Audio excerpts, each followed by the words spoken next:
Here we are. First time out to my house since last November, end of November. And it's kind of a moment of truth I've been waiting for. My neighbors had called me and said that someone was possibly here when we had a snowstorm. They said they might have gotten just stuck here, but they were here for a few hours, but they couldn't tell if they were in my yard or just stuck trying to turn through the neighborhood. So we'll see if anybody got in here and stole anything of mine. So you'll get to see it in real time as I do. Not real time, but my real time. But we'll see here. I don't know. My light is still there, so that's a good sign. One thing I was really worried about is if they took any lumber because of the price of it these days. So we shall see together. All right, nothing gone there. All right. Tools are still here. Stacked up plywood over here. Everything looks to be there. Heaters are still there, so that's good. All my 2x4s look to still be here. And at about $7 a pop right now. That was one thing I was worried about, but they look to all be here. All my insulation, that's probably housing some rodents, still here. So yeah, relief on that part for sure. So everything looks like I left it. Let's turn on some power. Nobody stole my old copper wiring, so that's good. Let's see. Copper plumbing is still here, so yeah, I don't think anybody came in here. Nice and dry in here. All right. Things are as they were. Now I just have to figure out what we're gonna do today. Well, it's been a beautiful mid-February weekend out here, or Saturday at least. We'll see how tomorrow goes. Yeah, looks pretty much the same as I left it. Out here I just kind of broke up.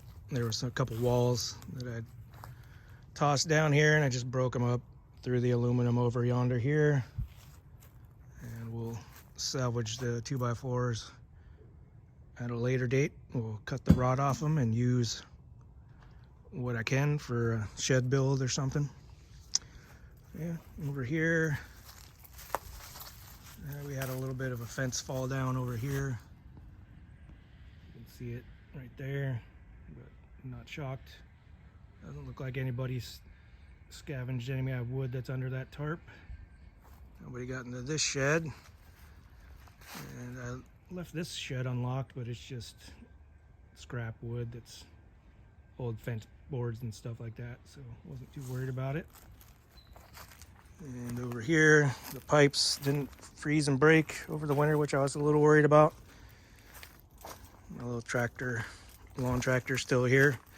Probably gonna end up selling this thing at some point.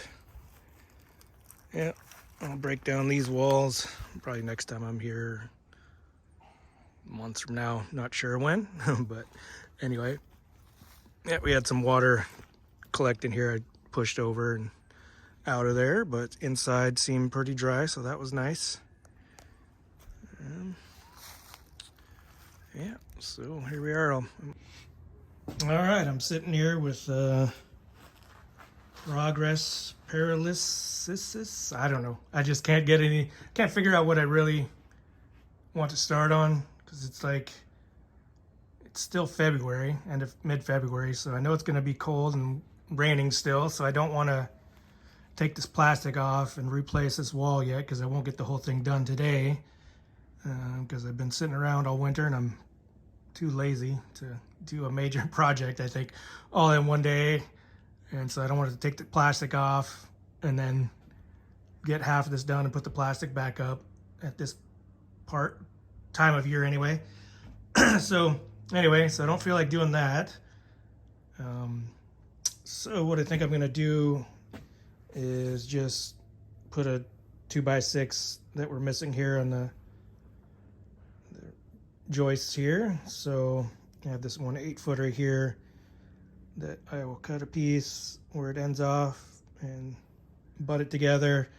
And then I didn't bring my air compressor either, so next time I'm here I'll put the mending plates on there, but we'll get it in place for now.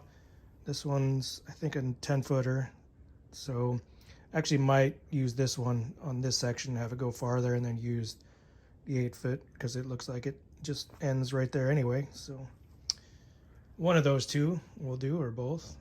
Anyway, so that's what we're gonna do, and we'll call it an accomplishment. Yeah, I decided to put the 10-footer on this side because, well, I just threw the 8-footer there and it butts up here and it's tight on the back end, so why cut the 10-footer when the 8-footer fits there? So we'll get this 10-footer in, cut it right here, so then we don't have two cut pieces that are going to be, what do you call those things? Still got my winter hibernation brain going on, but the mending plates, so mending plate there and here, and that one right next to each other, and then we'll get rid of all this mess and have it cleaned up and have a supporting beam where I need it. All right, we got these two roughed in here. Just that 8-footer, just kind of screwed it in on 2 points back there, and then this 10-footer, just spliced it in there. Yep, so that's good.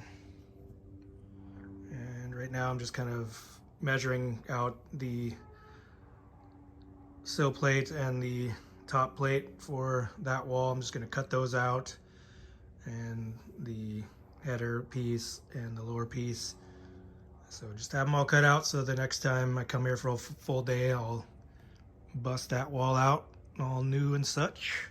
And another thing I did was I have a couple of these old Craftsman tool chest tables in the tin shed that's out yonder way, and just brought one in here for a workbench. So we'll bring the other one in here next time I'm here, I'm sure, or whatever. I think one's good, but nice to have that in here. And the neighbors giving me more presents, gave me a little 4-toast toaster, even though I'm far from needing those kind of things right now. And I brought the 2 toilets that they gave me over here outside. So yeah, pretty easy day, just catching up with all the neighbors and just giving thing assessments and doing little things here and there. So yippee skippy. All right, just pretty much cut all the pieces and set them up here for that wall when I feel like putting it together. I have everything except the little pieces that go above the header to the top plate, so that's it. But yeah, they're all ready to get nailed together when I feel like tearing that down.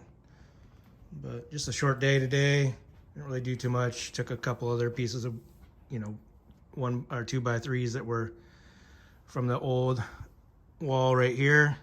Just took those down, and I think next time I come here I will probably start working on taking all the rest of the tin off the sides here. I'll probably start on this side, just take all the tin off and then put plastic down there, because I really need to see if this top plate's any good. I'm sure it's rotten in a bunch of places, but just have to find out if I need to replace the whole thing. I don't want to rebuild the whole walls, because I did the ones that were pretty bad that I knew needed replacing. Well, not here, I still got to replace some of these, but at least in the back bedroom, that wall and this wall, I replaced some of the 2x4s. But then again, on this back wall, I'm going to put 2x4 sill plates down instead of the 1x4s. So this wall will be shorter because there's already a 2x4 on the bottom. So these wall studs are just like 3/4 of an inch shorter than what these ones are. So I may have to rebuild this whole wall anyway. So we'll see how that goes. But I'll worry about that after I take down all this tin. Then I was just taking some of this cardboard stuff down from the ceiling, ripping it down, And then I did do some more cleanup on the outside, but yep, just pretty happy that all my wood is still here, and I bought them when they were, I think I paid around $3, $3.50 at the most for these 2x4s, and right now they are $7 at my local depot. Got these 3/8-inch pieces of plywood for the rest of the roof underlayment, and I paid $21, I believe, for these, and now they're $36. So glad I did that. I did get the rough cut siding you all saw. I think I paid, gosh, what did I pay for each sheet of that? I can't remember. It was like $32 maybe. And I know at the local lumber places, they're like 70 something. And that was before prices went back up. So glad I grabbed all those as well. So yeah, we're back here. Oh yeah, and then, you know, I do have a lot of this green mold. It's not, I don't think it's black mold. It's pretty common up here in the Northwest. It's like gray and green. I mean, I'm not going to snort it, but I don't think it's too bad. But what I'm going to do once the weather starts getting warmer and drier consistently, I'm going to just spray all this down with vinegar pretty heavily, and that kills all the mold spores to the root. So we'll just deal with it that way for now. It's living there. So yep, happy also that everything stayed dry in here after I put the other plastic up on the roof and whatnot. So all right, we're gonna start this engine back up. All right, take care, y'all.